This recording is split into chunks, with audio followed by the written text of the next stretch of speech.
मध्य प्रदेश की पूर्व मुख्यमंत्री उमा भारती ने आज पत्रकार वार्ता में कहा कि शराबबंदी जो है मध्य प्रदेश में होगी, लेकिन थोड़ा टाइम लगेगा, 2 से 3 साल लगेगा। यह सबसे बड़ी बात सामने आ रही है। आप देखिए क्या कहा उमा भारती ने।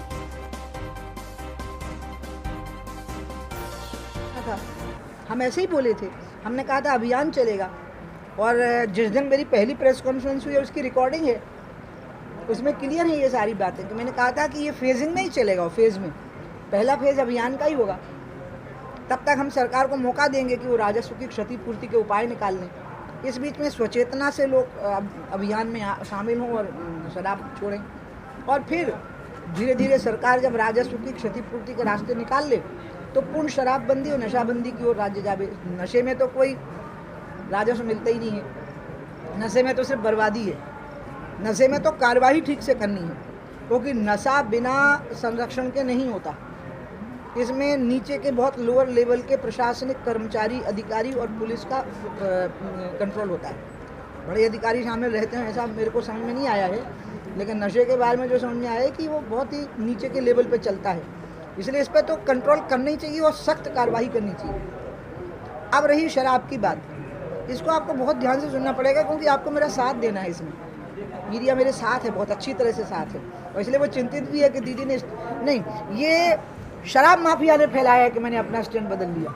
ये आप ध्यान रखिएगा, और बहुत सावधान रहना पड़ेगा हमें और आपको कि वो ऐसा दुष्प्रचार करेंगे बीच बीच में। नहीं, मैं यही बोली हूँ पहली प्रेस कॉन्फ्रेंस में, और मैं अपनी हर प्रेस कॉन्फ्रेंस की, जैसे अभी मैं आपसे बोल रही हूँ, देखिए मेरे एक अंगरक्षक पूरी रिकॉर्डिंग कर रहे हैं, मोबाइल में रिकॉर्डिंग चल रही है, ताकि मैं भी अपने शब्द से बदल ना जाऊँ।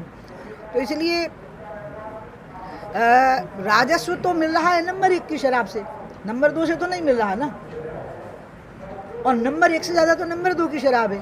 उसका राजस्व तो पॉलिटिशियंस को मिल रहा है, जनता को तो नहीं मिल रहा है। तो उस पर तो रोक लगे, उस पर तो ठीक से कार्रवाई हो। मतलब फेजिंग जो मैं कह रही हूँ ना, कि फेज बनाओ इसके। दूसरे, कहाँ शराब होनी चाहिए, कहाँ नहीं होनी चाहिए, ये लिखा है एलडीएम बिल्कुल, कौन से स्थानों पर निषिद्ध होनी चाहिए।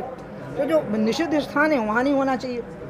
इसलिए इसमें विधायकगणों को पहल करनी चाहिए, और इसलिए मैंने विधायकों के घर में, चूँकि मैं हिमालय में थी ना उस समय पे, तो गंगा जल भिजवाया मैंने। अब गंगा जल से बड़ी चीज़ और क्या हो सकती, कॉल धरवा दिया समझ लो गंगा जल ही। क्या अपनी अपनी विधानसभा में कम से कम जिन स्थानों पर वर्जित है उतनी दुकानें बंद कराओ, और खुद भी मत पियो। अब तो हमने एक और बना दिया है कि जो पीते होंगे उनसे हम व्यवस्था में कोई सहयोग नहीं लेंगे।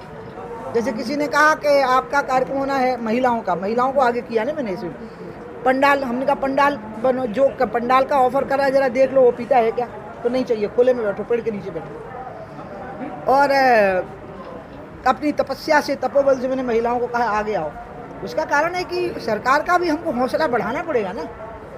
हम ऐसे सरकार से करवा देंगे तो अब सफल नहीं होती, हरियाणा में सफल नहीं हो पाई। तो मेरे सामने 3 उदाहरण है ना, मुझे थोड़ा लंबा समय देना, क्योंकि मैं जिस दिन मैंने भोपाल में प्रेस करी थी उसके बाद ये दूसरी प्रेस है।